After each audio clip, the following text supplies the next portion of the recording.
Hello বন্ধুরা, আমরা আজকে দেখো মা বেটাতে চলে এসেছি ভবতারিণী মন্দিরে। করতে করতে হাঁটতে হাঁটতে প্র্যাম করে এসছে আজকে সোনা বাবা ঘুমোতে ঘুমোতে। আবার গড়িয়ার ভবতারিণী মন্দির আগেও তোমাদের দেখিয়েছি, এখনও পুজো শুরু হয়নি। এখন বাজে 6:10, 6:30 থেকে হবে পুজো। খুব ভাল লাগে এই মন্দিরটা আসতে।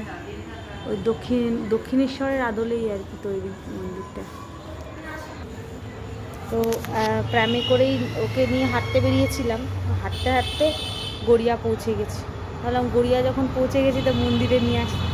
এই যে সোনা বাবা, এই সোনা বাবা, এই যে ঐক্য ঐক্য ঐক্য ঐক্য, দেখো ঐক্য কি দেখছে এদিকে ওদিকে।